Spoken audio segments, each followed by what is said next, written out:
welcome to another episode of Bridging the Gap.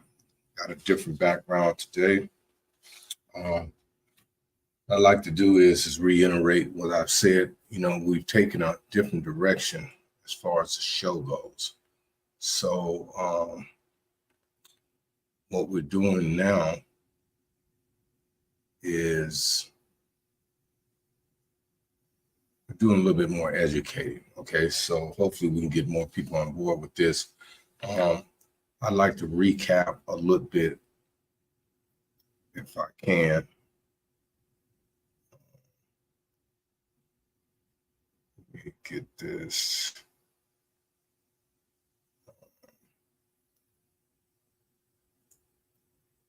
Up here. Okay, there we go. There we go. Turn that down some. Okay, let's recap. Okay, yesterday we started off by talking about how the feminist movement started in the 1800s.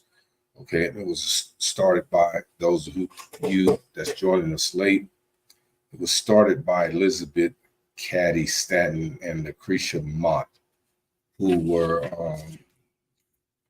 writers, and they had a lot of influence. Most people that do write influence a lot of people, especially when they start reading their material.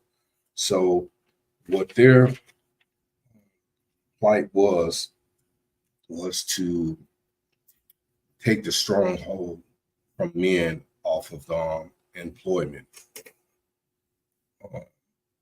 because men didn't allow women during those times to actively hold certain positions in companies. They could do minute things, work in factories, things like that, but executive positions, managerial positions, they couldn't possess. So these ladies, started the movement, but again, it took certain people to exploit what something was meant for something else and created something else from it. So with that being said, we got into, as we read about Kate Chopin's The Awakening,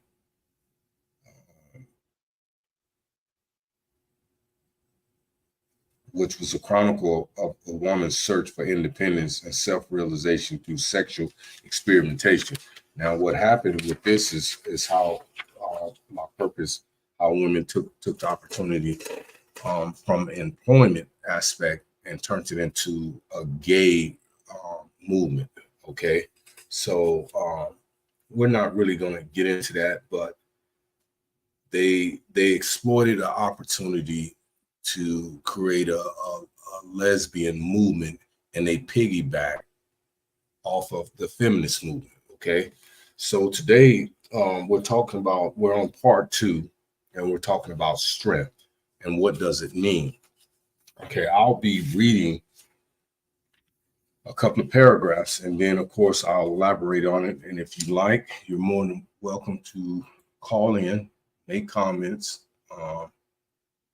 As I see your face come up in your names, then I'll be more than happy to place your comments as long as they're relevant to the topic. Okay. When this word is used in the context of the strong, independent woman, let me get over here closer to this mic so make sure that I'm being heard. Okay. Strength is almost always referring to her ability to fend for herself in the world and to take hits without showing emotion or weakness. Basically, it is used in the sense of invulnerability. But this attribution of invulnerability and constant strength to women does nothing but burden women. It's taxing, draining, things to be told constantly that you are strong, you can do this, you can take it.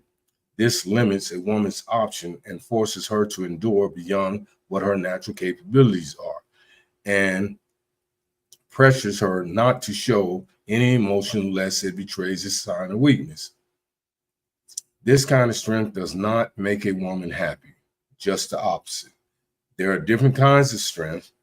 There is feminine strength and there is masculine strength. Neither is better or worse, but these two kinds of strength are drastically different in many ways, even if they also overlap.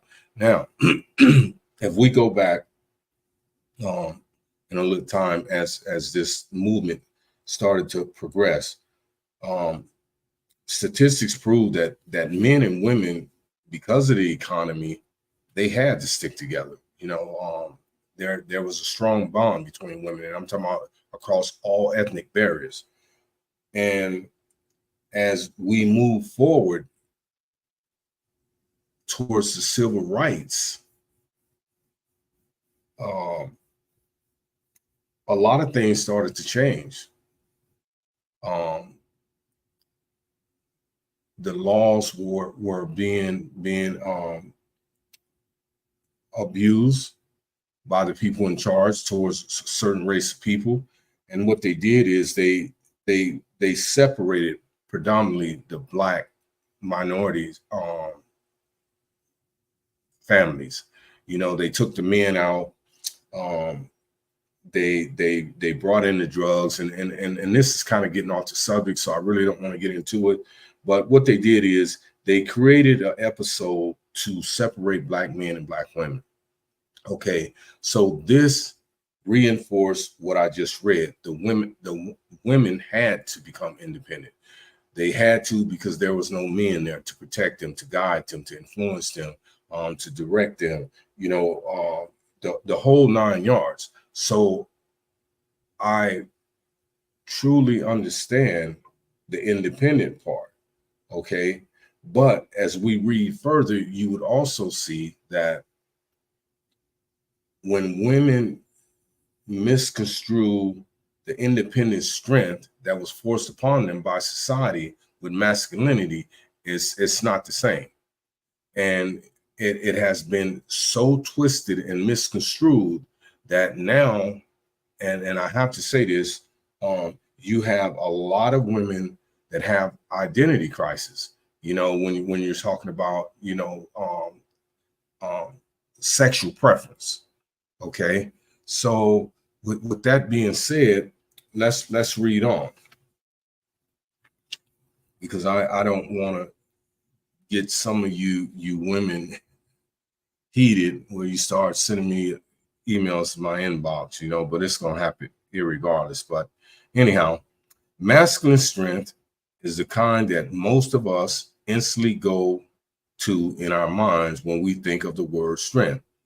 It is the overt, obvious kind of strength that is physical, involving big muscles and high stamina.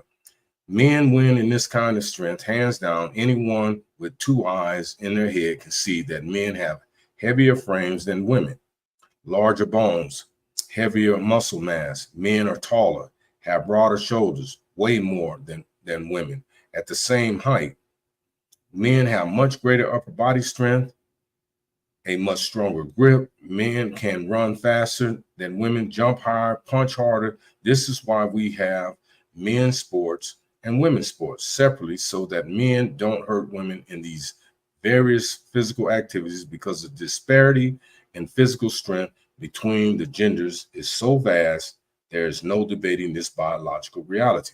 Now, my point being this, we know this, right? Now, this is where the psychological part comes in at. When women have tried to adapt to this feminist movement that has been warped and twisted and tainted, and now when they get it, they don't really understand it, but they yet embrace it. This is the reason women take on these masculine traits. Okay. And what they do is they start to try to emulate men.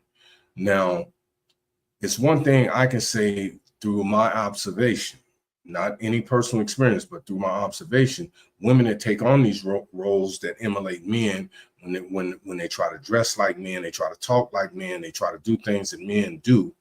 These are the women that have identity crisis. These are the women that have embraced the ideology that they truly don't understand. Okay, it's one thing to have trauma. It's one thing to have bad experiences. It's another thing when you take on a whole different characteristic trait that wasn't designed for you, period. Okay, so with that being said, we know it's proven fact, that men are a lot stronger than women in most cases. But as we read further, we will see there's instances where women are stronger than men. A lot of men will try to refute this, but facts are facts. You just have to accept them for what they are. So I'll read. But even along the plane of physical strength, there is a feminine counterpart. Women's physical strength in the context of pregnancy and labor, particularly labor, which is a very physical but also emotional, mental, psychological effort, birthing a human child. The uterine muscles contract with enough force to push a human being out of a woman's body. The female body has been designed by God to accomplish this Herculean task seamlessly, with the muscles involved all equipped with the necessary strength for it. Men don't have this ability, unequipped as they are in the tools of uterus, ovaries, birth canal, mammary glands, estrogen, and other hormones, etc. So this is a true fact. I have multiple children, and I've seen all except my last come into this world. I was there to hold them when they came out their mom's body. And I've always said that, man, women, for a woman to endure that type of pain, and granted, a lot of these babies are not preemies. They're big, 7, 8, 9, 10, some 12 pounds. That's a lot for a woman to endure pushing out her body. So a woman does have certain strengths, emotional strengths that men don't possess. So if we all agree on that, then we can move on. Okay. So me, I've always been the type of person to not refute facts. Um, and I think I have to say this, that a lot of people misconstrue my passion for my beliefs as being bitterness. Um, and that's so far from the truth. You know, um, I think what makes people excel a lot further than others is their passion and desire for the things they believe in. Um, if you don't understand, like a lot of people have misinterpreted or misconstrued the content of this show. So trying to appease not the masses, but certain individuals, I decided to change the directions of the show. This is the reason I did this research, and this is the reason, instead of me just here giving my opinion, we're reading scientific facts, things that has been researched and documented. So this is where we're at. So at any time, I have the comment board open. Any of you that wish to comment, I think, let me see. Let me put this up here. See if yeah, it's on the screen. This is where you log into, and I'll send you an invite, and you can comment as you wish. But please keep in mind, keep your comments and opinion based on the content of the show, today's show. So I'll continue. But strength is not only physical. There are many different kinds of strength that exist, like mental, emotional, psychological, the ability to endure, patience, steadfastness. Men are better at some types of strength while women are better at others. True. Very true. This is just as true. Oh, let me say this before I go on, okay? When I read this, or when I read this thought came to my mind. Emotionally, in most cases, women have an advantage, because I'm gonna give you an example. Oftentimes, and this is only in rare occasions, when men are in relationships with women and they're not mature, then what they do, they actively get involved in illegal acts, and they're out in the streets, they're ripping and running. So it's usually the wife at home with the children, monitoring, cultivating the kids, and the men are out doing whatever they do. And then the woman gets a phone call. So the women have to always be prepared and be emotionally strong, because oftentimes we as men, we don't make the right decisions. So that's where the balance comes in at. Even though God created us to guide and direct and protect and provide, the woman still has a role. And one without the other, it leaves an imbalance. Even though we're independents as individuals, that completeness is not there when we're not together, when we're separated, when there's disparity between us. Okay. So with that being said, let me see. This is just as true and just as real as a disparity in the dimensions of physical strength each gender has its forte. Okay.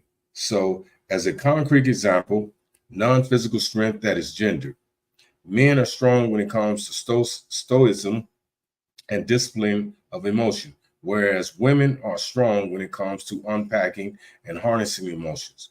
These are different types of emotional strength, and both are necessary. Men have a unique ability to shut off their emotions and compartmentalize in order to get things done in an emergency without collapsing under the strain or caving to panic.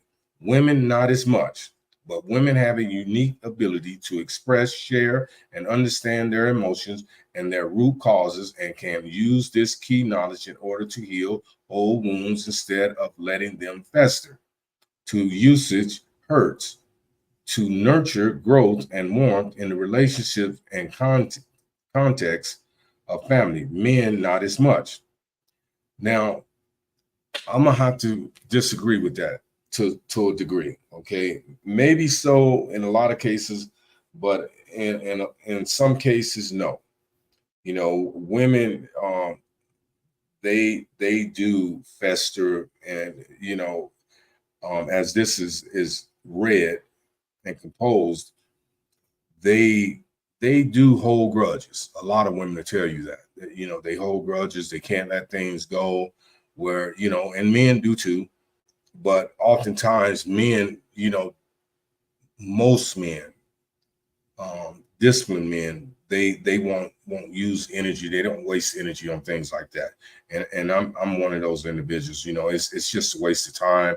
If I like you, I like you. If we're compatible, we're cordial with each other, that's fine. If it's going to come to anything else, then I just prefer to leave it alone. Okay. So let's read on.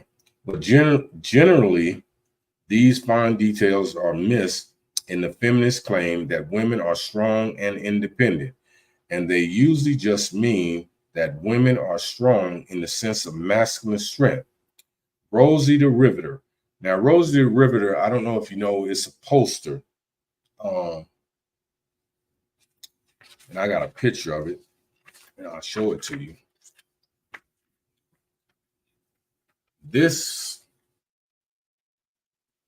See this picture,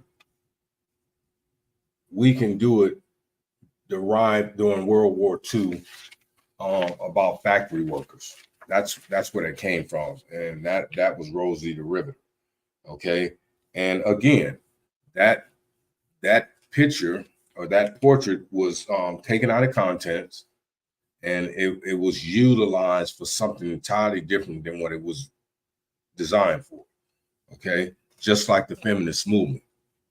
That's the reason we have so many young ladies today, and a few of you older ladies that's incapable of discerning reality from delusions. And what I mean by that is, the perspectives that you've embraced in life and that you're so adamant about are so far from the truth, but you'll fight nail and tooth to get people to champion your perspectives, and that's fine. You know, I'm talking about some people accept it, some people won't. So, but let's read on. The posters show a woman with a bandana tied around her head and her arm flexed with a fist held up to show physical strength like that of a man. She can deal with the things a man can deal with just as easily, if not better. Anything he can do, she can do better. Take that, men. Now, when this poster was composed from my research, as I understand it, it was about factory workers. Again, trying to create opportunities for better positions in the workplace that women didn't have during those times. And I can't imagine, you know, knowing how men can be very chauvinistic. I couldn't even imagine the things that women had to endure back then, being under the control of men, especially in the workforce. They had no laws to protect them. They had no rights to govern them. You know, so basically the men did what they willed. So and I'm glad that we're far past that now, because women are not properties. And I know a lot of men think that way, but they're not. They're humans. They deserve rights just like we do. They deserve the same benefits as we do. Granted, the strengths are not the same. Women can't do everything that men can do. I know a lot of them think they can, you know, but again, that falls under delusion. So we won't even get into that right now. So we'll continue to read. But this childish attitude, petty and small-minded as it is, only serves to force women into awkward roles that do not come naturally to them. This is attributing to women a type of strength that they do not excel at, negating the natural types of strength that women already do have. A woman can go out there and get a fast-paced, demanding career and pay all her own bills and do her own yard work and fix her own plumbing. Yes, it is possible that she be physically capable of doing all that, but just because she's physically able to do it doesn't mean that it's easy for her or sustainable or that it brings her any joy, which goes back to my point. God created a divine order. Now, a lot of people are jumping on the bandwagon of being atheists, and maybe because I think most people during the X generation and new millennium, well, maybe the X generation, we were all brought up in the church. So I know whether you still believe in God or not, you know, that was something that was cultivated in our mental nourishment as we were growing up. Today, you have a lot of people, because of certain experiences in their lives, traumas, they have a disdain for God. They mock God, they curse God, you know, and they take on these titles as atheists, you know, and aliens and all this other nonsense. But you know, that's their prerogative. But back to the women. Yes, women have had these opportunities because men created these opportunities for them. You know, just like in slavery, it wasn't black people that freed black people. You know, other ethnic groups played a major part in that. And the same thing with the rights of women. You know, men played a part in that. You know, even though they don't get the acknowledgement for it, they did. Okay, so with that being said, yeah, a lot of women like to do it yourself, the DIYs and fix things around the house, which most of this stuff is common sense. So it doesn't take any physical strength to really do a lot of these things. But when women do it because it's not in balance with what their psychological roles are, they complain about it, you know, and they do it because they have no other choice. A lot don't have the money. A lot do it because they don't have any male counterparts around to assist in the matter. Okay. But when it comes to the physical nature of things, I'm talking about the bare knuckle physical thing, women can't do that. You know, I've yet I did landscaping for over 30 years.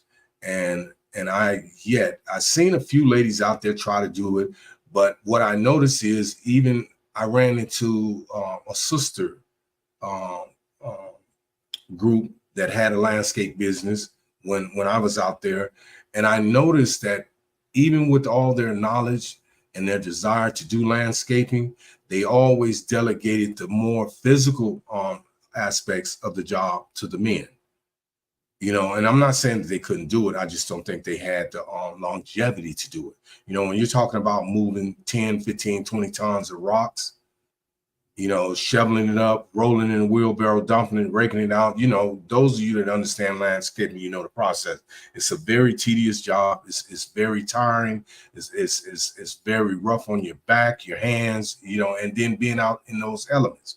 It's very difficult. So with that being said, I think this is what this is talking about.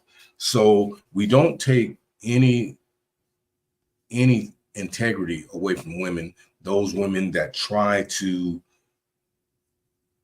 do things or some of the things that men do. Okay. We do know, at least I know, and some of you may experience, it's awkward for a lot of women. Like I said, they do it. I know a lot of women paint, do drywall, do flooring, the whole 9 yards. But when you do these things, you're limited to certain things that you can do when it comes to strength. Okay. Men may pick up 3-4 cases of tile flooring, where a woman may only be able to pick up 1. So it's just certain things, climbing trees when you're doing tree trimming, the whole 9 yards, man. It takes a woman out of her natural element, and it creates an imbalance. The words that was used here, I don't totally agree with, but then I didn't write this either, this article, when it says, but this childish attitude, petty and small-minded as it is, only serves to force women into awkward roles that do not come naturally to them. Now, I agree to that. It doesn't come naturally to women. And that's the reason when women have to do these things, a lot of women become very bitter. Now, I'm gonna give you an example. I'm not gonna use this lady's name, but I have a friend of mine, and I don't even know if we're still friends because I don't even talk to her that much. But we were talking, and we had decided to, she had some things that she needed done around her house. So I had naturally agreed to help her. That's what I am. I'm a carpenter. So she said okay at first, and then she came back, I think a few days later, and she declined. Now, her reason for declining, as was conveyed to me, is, well, Ramon, I don't want to waste your time, and blah, blah, blah. She went on with these lame excuses. And then when we finally got down to the thick of it, she made the statement that, well, I don't want a man to invest in this home because I worked for it most of my life and I'm leaving it to my daughter. And I don't want anybody to feel that they're owed anything if I was to pass anything. So I listened to her, and I concluded this. That had to be the most silliest thing that I've ever heard in my life. Now, granted, when people get in relationships, people pass, that's life. People get divorces, that's life. Okay. It's more common for women to perpetuate this role in a union to get established and then leave abruptly for no apparent reasons. They'll create this drama to make people think that they've been dramatized or abused, so they can walk away with a lot of things that they don't deserve. It's very rare that men are in relationships or marriages and go through a divorce and they ask to take half a woman's financial wealth. It's not commonly heard of. I'm not saying that it hasn't happened and it doesn't happen, because it does, but it's not as common as when women do it. Okay, so this is what it's talking about. So when my friend told me this, and I this was my response to her, because I do respect her, and I didn't want her to feel disrespected. So I recall saying these words. So I said, here's the thing. If a man's a man, he's in a relationship, and whatever his partner, spouse, significant other has willed upon her demise for her children, I think most men would honor that. And that's the reason they have living trust too. I don't think she, being the woman that she is, as educated as she is, I don't even think she's aware of the living trust clause. But anyhow, I felt somewhat insulted by the indirect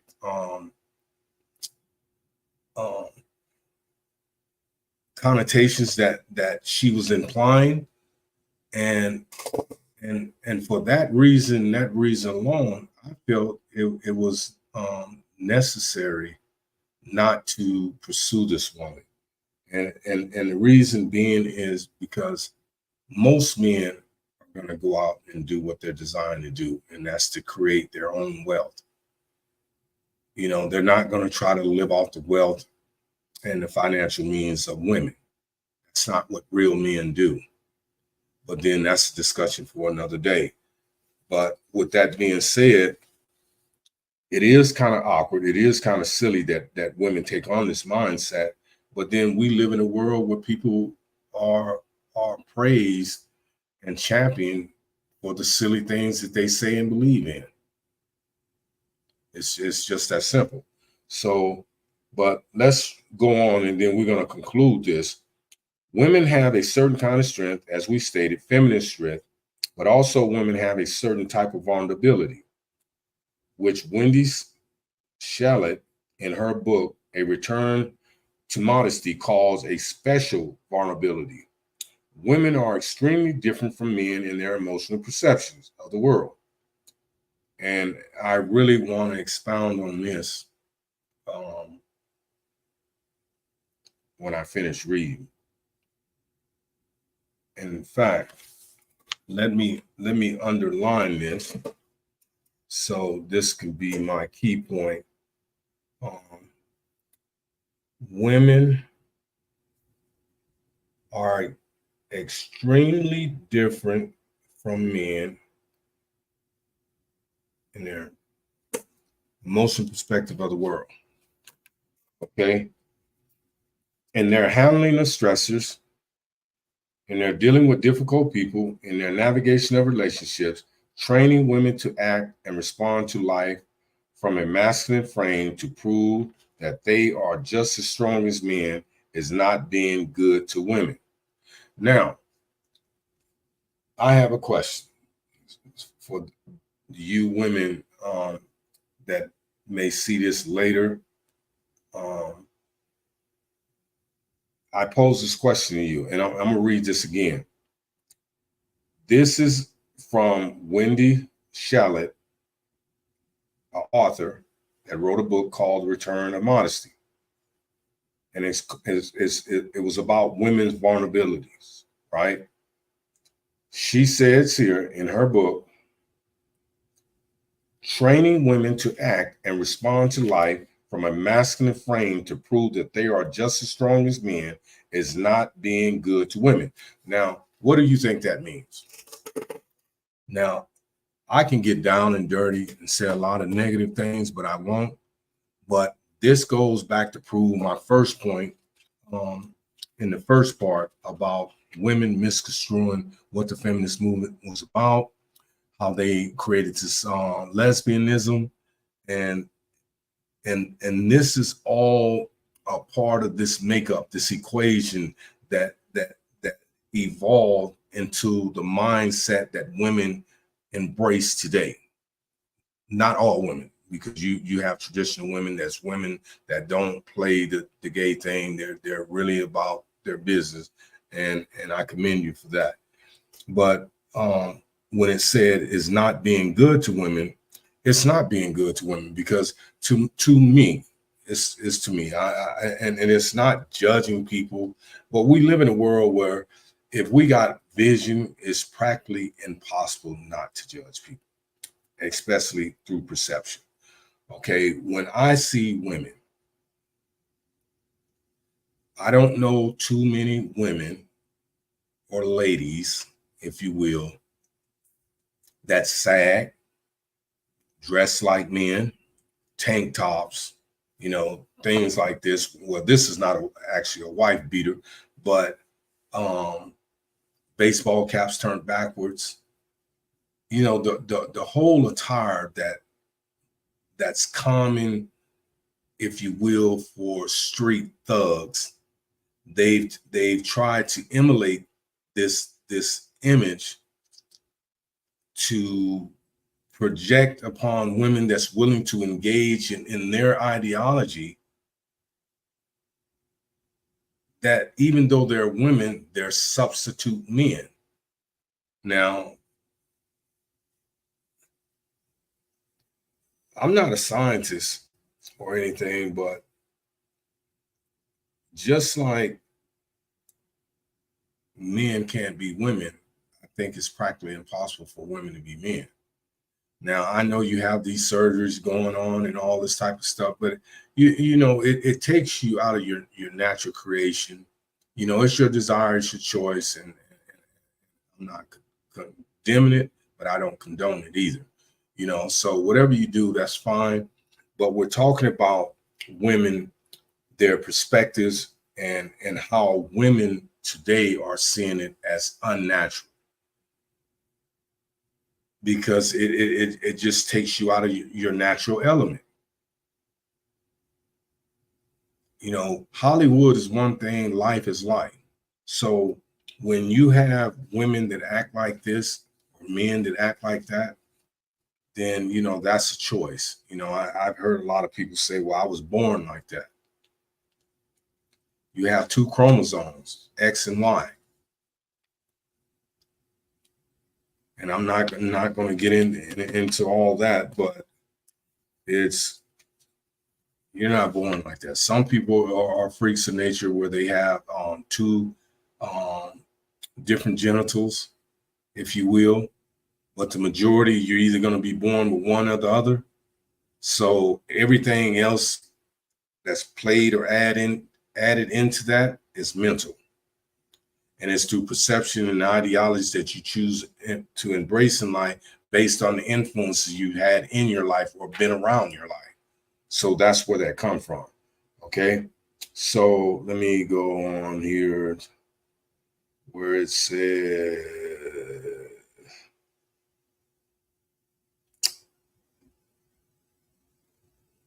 not allowing women to be weak at times, to be vulnerable, to not have to be strong at all times is ruthless, merciless, denying women their natural inbuilt traits of femininity in the name of equality is the height of misogyny. Here's the thing. We live in a world, again, I reiterate, where we've always had choices, but the majority, the masses, always go with what the societal structure has been to some degree. Now, when as we read this, it just goes to show you that people that embrace this ideology, that have these perspectives, are so out of line and not in tune to what they were designed and created to be, that it's not funny. Okay? They're not. So, and it doesn't matter what gender it is, whether it's male or female. Okay? So I like this when it says, and we're talking about this word independence that created this mindset where women feel they have to be strong, they have to take on these masculine traits. They can't show any sign of weakness. That was your role. That's how you were designed. You know, I go to the gym and it's a few women trainers in there, and you can tell they're bodybuilders just when they have on their tank tops and their tight attire. That when women start to get out of their natural elements, estrogen, and start getting into the altercation of hormones, it makes them look bad. And I look at these women, and as much as they may be admired, they're not appealing at all. They're not. So let me move over this way. It's because my mouth is blocked off. They're not appealing at all. And what I mean by that is because when you look at their physical attributes, this is a woman. And now, granted, a lot of them, you can tell before they started their hormone altercation, they were decent looking women, long, pretty hair, the whole 9 yards. But now that they went through this transformation and they have bulging pectorals, traps, and delts like men, they look like men. The feminine qualities have been diminished. They don't even look like women, other than knowing they have tits and long hair. But they can easily be misconstrued as transvestites. So this is for another discussion, but yet in the same token, it just goes to show you how when women take on these roles, again, I'm not bashing women, I'm reading, I'm educating. So those of you that may see this, I hope you don't start inboxing me talking about I hate women. Okay, so this is about strength, independence, and modern day women. So the reality is strength does not need to be announced. The only people who feel the need to constantly advertise their strength to the world are the weak. This is insecurity, not strength. It's like, I'll give you a prime example. When I go to the gym, I'm in my 60s. And a lot of people don't know that because I don't openly converse with a lot of people. I go to the gym for one purpose. That's to work out and leave. I'm not there to make friends. I'm not there, to hang out and shuck and jive and BS. So I don't think in the 3 months that I've been in this gym that I've spoken to 2 people. And it's not that I'm being antisocial by any means. It's just that everybody has ulterior motive why they do what they do. I go to the gym for health reasons, to stay toned. I'm not a bodybuilder. I'm not a power lifter. I'm not even a weightlifter anymore. I just basically go in there to tone. Now, do I still have strength to lift heavy weights? Of course I do. But as I get older, my body talks to me and tell me, well, you don't need to do that, because you're just going to be aching tomorrow or next week, because it takes a toll on your body. So I see a lot of people in here, both women and men. And when they go in here, and believe me, you have all different spectrums of people that's in this gym. I'm talking about both gay women, gay men, regular men. You have married couples, gay couples, the whole 9 yards.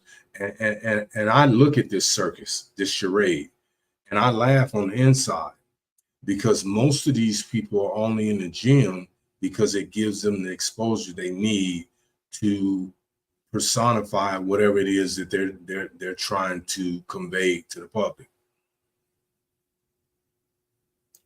So I don't get caught up in that madness. But with this right here, back to the special vulnerabilities. I think women, you should stay in your femininity, and it's a beautiful trait, to see a beautiful woman. And all women are beautiful to some degree. Everybody see beauty from a different perspective.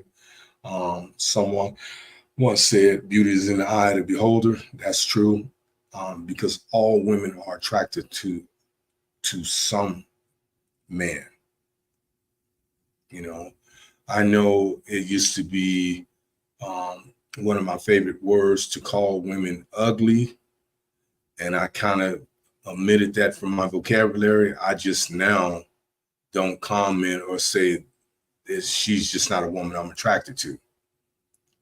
Because even if the world doesn't see that woman as a Vogue or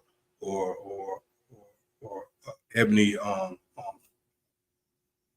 model, she's still beautiful in her own right.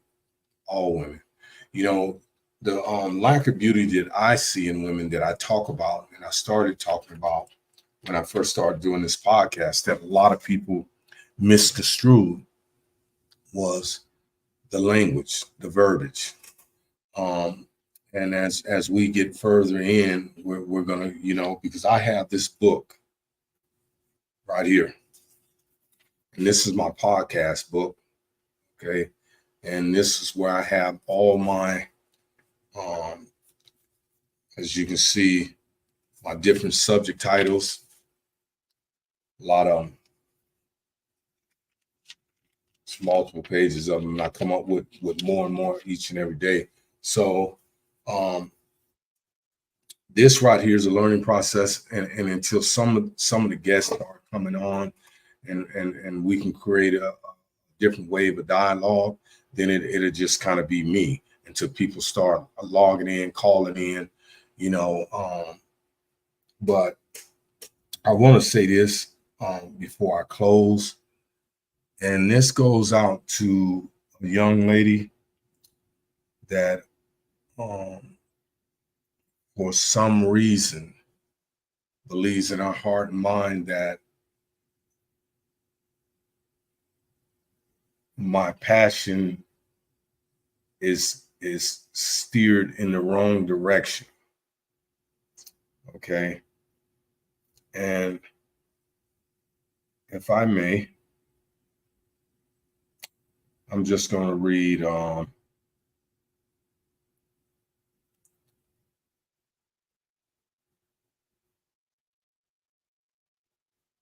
little insert that she texted me.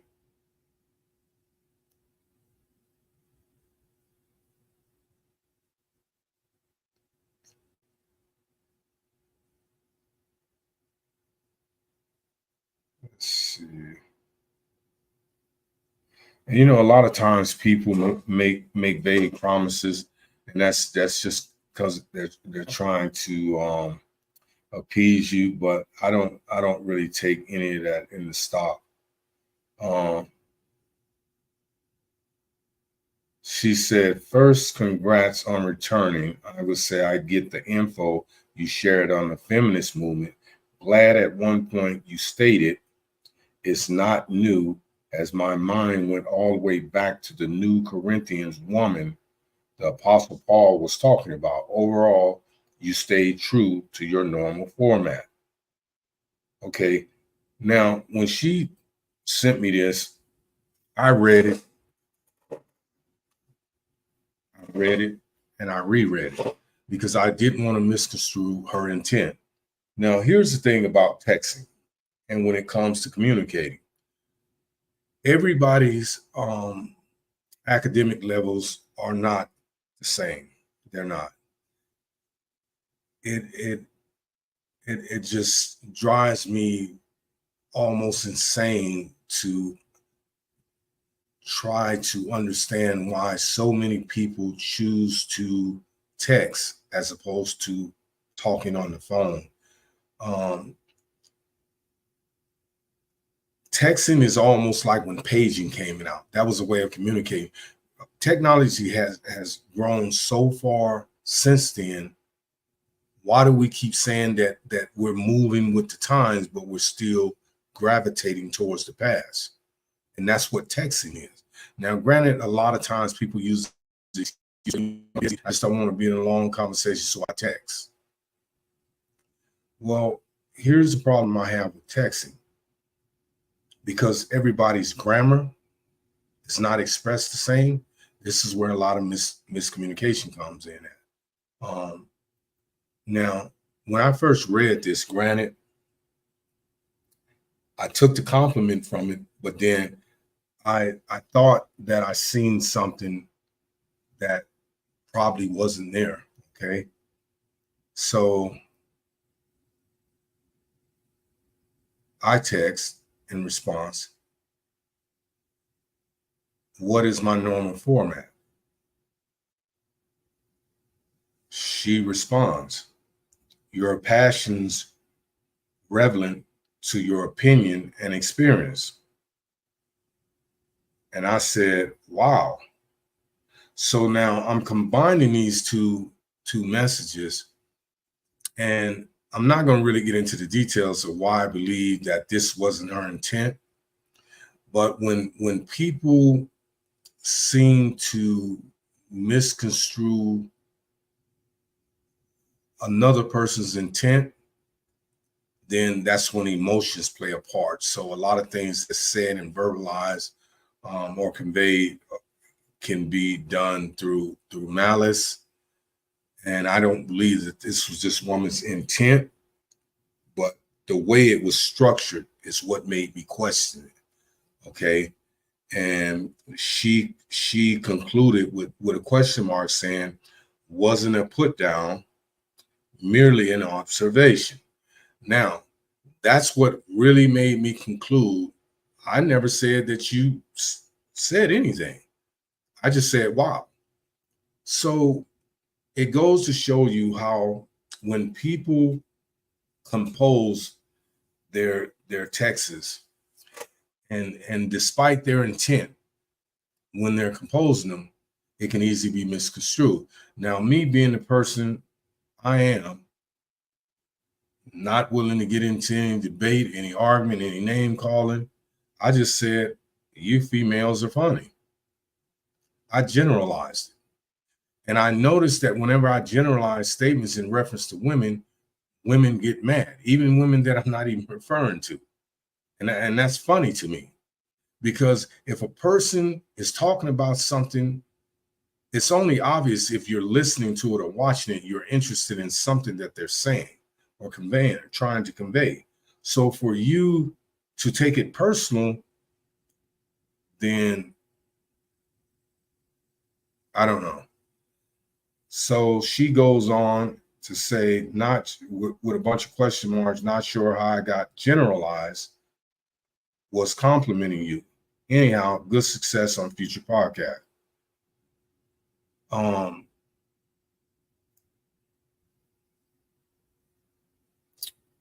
This lady, I would like to consider her a friend, but I think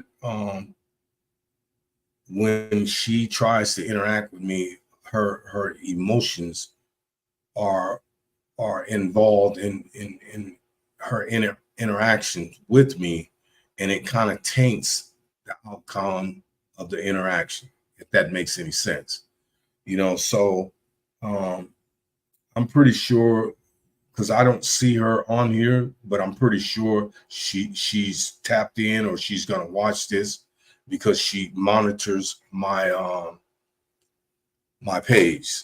So, and I'm not saying that in a bad way, like she's stalking me or something like that. No, I'm not even implying that. But I'm just saying, I'm pretty sure she'll be reaching out to me like, yeah, Ramon, I know that was me you were talking about. And of course, I am talking about you. Not talking about you, I'm talking about something that you did. And this is another thing I want to say in closing, that when I talk about women on this show, I'm talking about things that women have done and what women are currently doing and may tend to do in the future. Okay, that's not putting women down. So you ladies need to get out of that mindset that every time A man is not saying something that forms to your way of thinking, that's not patronizing you, that we're trying to slander you and put you down, that we're bitter towards you, we're hateful towards you. And that's not the case. Stop. And so, with that being said, my daughter's waking up, so I got to attend to her. I hope this has been a very educational topic. We will do part 3 tomorrow, which will be, what does independence mean? And I even have a poem that somebody wrote, and we're going to go back to the poster about the strong, independent lady. Okay. And as I said, if you have any questions, please feel free. I'm opening up a call-in line, so if you'd like to be on and talk, you're more than welcome. Please be reassured that at no time will I ever disrespect you or say anything insulting. If you say something that I'm in disagreement with, I will refute it, and I have that right because you're on my show. But as far as me degrading you, that's not what I do. I don't care what other podcast hosts do. That's not what I do. But I would really love to get your input, your feedback, your comments. So please jump on, join the show. With that being said, I want to bid you all a good night. God bless you. Please be safe out there. Take care. And until tomorrow, I thank you. For those of you that tuned in, that may tune in, because a lot of the time people may be at work, so they may catch the show a little bit later. Okay, with that being said, God bless. Take care, and see you tomorrow at 8 o'clock. Take care.